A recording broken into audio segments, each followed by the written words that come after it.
In the midst of all the GTA Online DLC discussion, Rockstar today announced something pretty major, at least pretty major for them going forward. And of course, this is Red Dead Online becoming a standalone game. Now, I know a lot of us don't really care for Red Dead Online, but it is interesting that they're doing this before GTA Online gets its standalone game next year, and they do give specific details on how this Red Dead Online game will work and how much it'll cost, and I just wanted to take a look at that and how it will affect GTA Online next year. So hopefully you guys enjoy the video. Now, on the newswire here, it does mention December 1st, you can get Red Dead Online as a standalone game. And they mention that this game, this standalone online portion, will be available on the PS Store, the Microsoft Store, Rockstar Games Launcher, Epic Games Store, and Steam. So you can pretty much get it anywhere. And they say this is for first-time new players who don't already own Red Dead Redemption 2. And they do also say it's going to include access to all future content. So I guess for the few people who do play Red Dead Online still, I guess they're still adding stuff to the game. The very interesting part, though, is down here towards the bottom. They say that this Red Dead Online standalone edition will be available for only $5. At least until February 15th of 2021. And they're saying that this $5 price is 75% off of the regular price, which would mean normally after February 15th, Red Dead Online, this standalone version of the game, will be $20. And I think that's a big number to keep in mind. They do say, though, you are going to need PS Plus or Xbox Gold to play if you're on the consoles. Also, the PS4 and Xbox One versions of the game will be playable via backwards compatibility. So that's probably going to be something similar that happens with GTA Online when it goes standalone, if we don't already have the expanded and enhanced version of the game. And then they finally say that it will actually require 123 gigabytes of disk space. What's interesting about that is that's the entire game.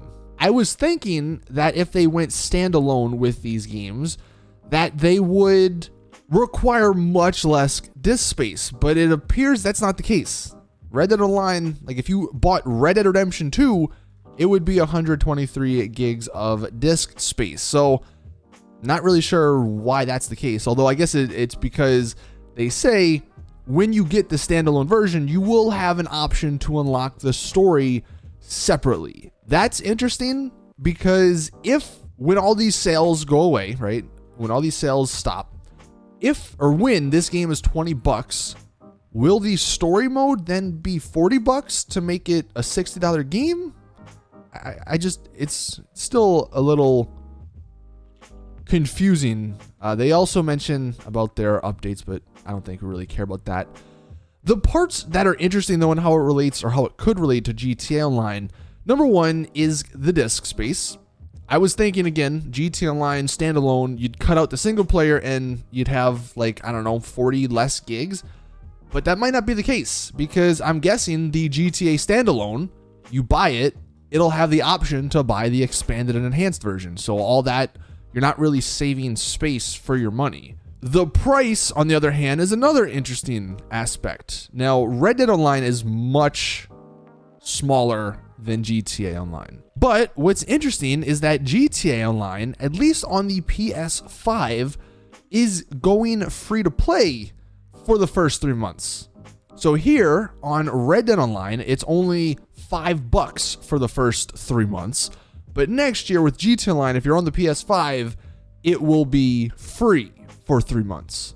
So that'll mean if you're on PC or if you're on Xbox, it will probably cost $20, since they do mention that's what the regular price of this Red Dead standalone version is going to be. I don't think they'll make it any higher for GTA. So I guess you would assume $20 is going to be the price for the standalone version of the game. The weird thing is that unlike Red Dead Redemption 2, GTA 5 has been out for freaking 8 years.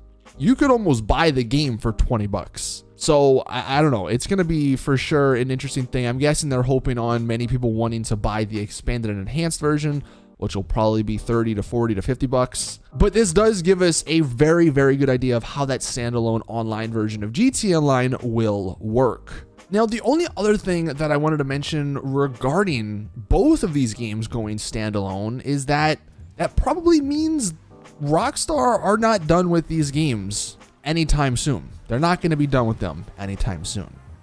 If they're making a standalone version of the game, that means they at least have probably a year or two worth of expansions they want and will release. So I guess that, means GTA 6. Who knows whenever we're going to get that. Anyway, that's pretty much it with this video. I just thought it'd be interesting to take a look at what Rockstar are doing with Red Dead Online being a standalone version, considering we already know GTA Online is going to get a standalone version sometime next year. It's also funny how this has kind of pissed off a bunch of Red Dead Redemption users because they were hoping for a major update, and this is kind of all they're getting, like not really anything major. And then also on PC, people are upset because this means hackers and modders can now just buy a ton of accounts for $5 and not really worried about getting banned. So it's kind of an unfortunate situation Rockstar have been put in here. But at least for us GTA Online players, we have about probably a little under a year left to go before we run into these issues with GTA Online going standalone. Let me know your thoughts in the comment section below. Thank you all for watching. Please drop a like if you did enjoy. Subscribe for more GTA content. And as always, I'll see you guys in the next one.